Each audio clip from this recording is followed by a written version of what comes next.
years ago, I was diagnosed with something called isthmic spondylolisthesis. It's a spinal condition in which a vertebra slips forward over another one below. My condition caused me 40 degrees of scoliosis and 4 last-stage hernias.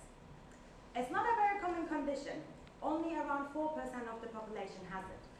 Moreover, the stage of that my progress has almost never been heard of. Before I was diagnosed, I used to be quite active. I used to swim, ski, play volleyball, or go to the gym. So when I first had my back pain, I initially thought I must have heard it while exercising at the gym. I asked my mom, who was also a doctor, what she thought was the cause of the pain. She didn't think much of it either. She gave me some medicine and told me it would be all fine. However, as the time passed, my pain didn't go away. It was becoming more and more unbearable. One morning a while after, I woke up with a strange sensation. You know when you sleep in a funny position, and when you wake up, you find your legs feeling like they're asleep? That's what I thought when I woke up 4.5 years ago. My pain only got worse from there. Soon, my pain made breathing difficult, and my legs started going numb. Eventually, walking was more or less impossible for me. My mom and I started going to doctors to seek help. All the doctors would look at me and my MRIs and tell me it was impossible for my condition to progress this far.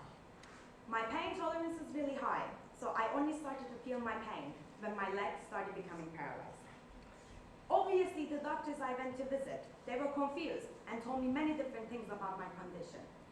But they all said one thing in common, that I wouldn't be able to walk again. I cannot explain how hard it was to hear that. Imagine yourself right now. Imagine that you've just been told that you wouldn't be able to walk again. My dreams, my will to live, completely gone. I didn't know what to do, what to say, what to think. This had all happened during my summer holidays, and I was studying as much as possible for my university exams. I asked myself, would I even be able to take my university exams or get my high school diploma? All the years I spent studying felt like it was for nothing. All I could do was cry. For the first time, when I looked into my parents' eyes, I saw that they were scared. But all hope hadn't been lost. We found a doctor in Istanbul who was the expert in the condition I had. It was a massive relief to me and my family, and I'll never be that grateful in my life. He looked at me in the eye and said, Ece, I know you're in a lot of pain, but we can fix it. Tears coming down from my face, I asked him if I would be able to walk again.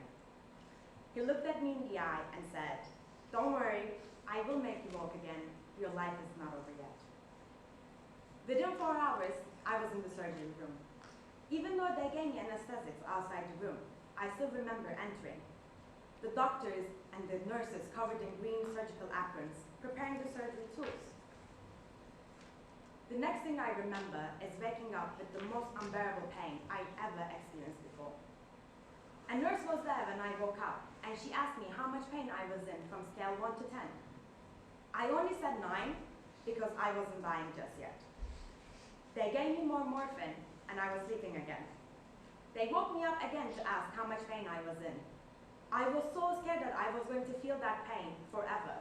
All I could say was I wanted to see my mom. Seeing my parents made me smile instantly. It had been a while since I had a genuine smile on my face. Since I didn't know for sure that I was going to see them after my surgery, neither did they. My pain was even worse after the surgery. The surgeons had put 6 screws on my spine, all connected to a mechanism to keep my spine aligned.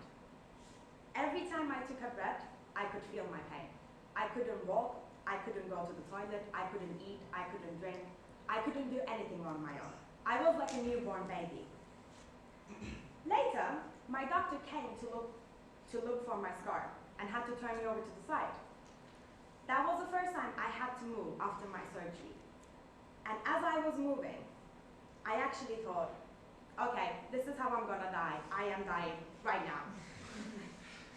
As I was screaming and crying in pain, my doctor told me, I know and I understand you're in a lot of pain, but think about it like this. Physically, it's impossible for you to be in this much pain ever again. He was right.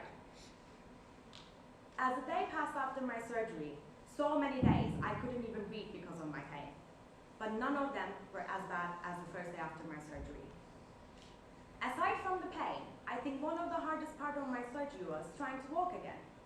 When the idea was first proposed, I rejected immediately. My mom looked at everyone in the room and me and screamed, "Everyone, out." When everyone left, she looked at me in the eye and said, "I know you're so strong, and I know you can walk. I also know you're scared, but there's nothing to be scared of." We called the doctors back in. I was ready to try. I can't lie. It was really hard. But when I took that first step, I felt so strong. At that moment, I had just disproved so many doctors who looked at me in the eye and said that I wouldn't be able to walk again. I was so proud of myself. After that, I thought everything would be okay. I started accepting my condition and started going back to school. I was studying back for my university exams, and I thought it would only be a matter of time until everything went back to the way it was. But there was more. Around 4 months later, my pain started getting worse. I booked an appointment with the doctor who did my surgery. And during the appointment, he discovered the cause of my pain was one of the 6 screws he put on my spine had moved, hence the mechanism wasn't working properly. He told me I had to have another surgery and bed rest for at least 2 months. That was the lowest point of my entire life so far. How can I survive this one more time? After that, I understood maybe everything wouldn't be all fine. 2 months of bed rest meant I would miss my university exams, the exams I had been studying for 4 years. I said no, I don't want to have the surgery until I finish my exams. My doctor looked at me and said, "You're a very successful student. Why study in Turkey while you could apply to UK or USA?" Until that moment, I never imagined myself studying abroad. But then again, I never imagined that I would wake up paralyzed either. For me, the hardest part of all of this was accepting my condition. In the beginning, I didn't want to mention it too much because I didn't want people to pity me or feel sad for me. I didn't want people to think, "Oh, poor girl." It took a long time to understand my condition is nothing to be pitied about. I survived one of the hardest operations twice. I showed many doctors, contrary to their predictions, that I would be able to walk again. It is frustrating to get tired so easily, not being able to walk for too long, not being able to stand for too long.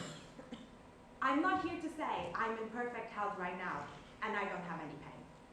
I still have the pain, but I learned to live with my pain. Every day, I have a choice. I can choose to be a victim of my pain and dwell on the things I can't do for the rest of my life. Or learn to live above my pain and focus on what I'm still able to achieve. We all have the freedom to choose how we think and how we act in circumstances, just as I have done. My operation changed my life because it taught me important lessons, like how to better cherish my life or how to look at the so-called inconveniences in my life. I want to share an old story before I finish my speech. There's a story of a farmer who worked in his farm for many years. One day, his horse ran away. Upon hearing the news, the neighbors came to visit. "Such bad luck," they said. "Maybe," replied the farmer. The next day, the horse returned, bringing with 3 other wild horses. "How wonderful," the neighbors exclaimed. "Maybe," replied the farmer. The next day, his son tried to ride one of the untamed horses, was thrown, and broke his leg. The neighbors came again to offer their sympathy for his misfortune.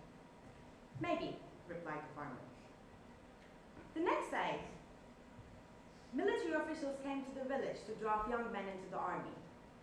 They saw that the son's leg was broken, so they passed him by. The neighbors came again to congratulate the farmer on how well things turned out. "Maybe," replied the farmer. The moral of the story is, in our own limited perspectives, we often don't know when certain events are good or bad when they first take place.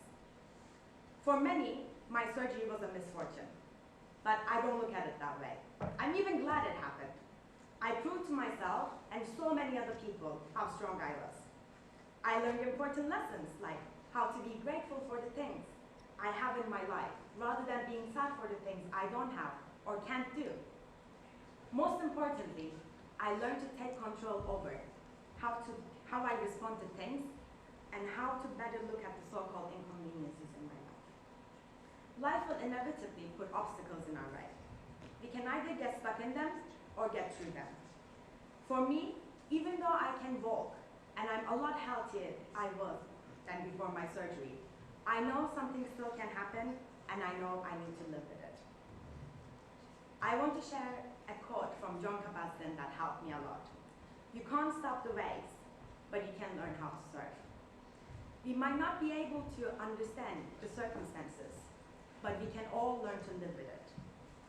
If there is anything I want you all to take away from this is, no matter the obstacles you encounter, there is absolutely no one and nothing that can take away your ability to make a right conscious decision to rise above your pain.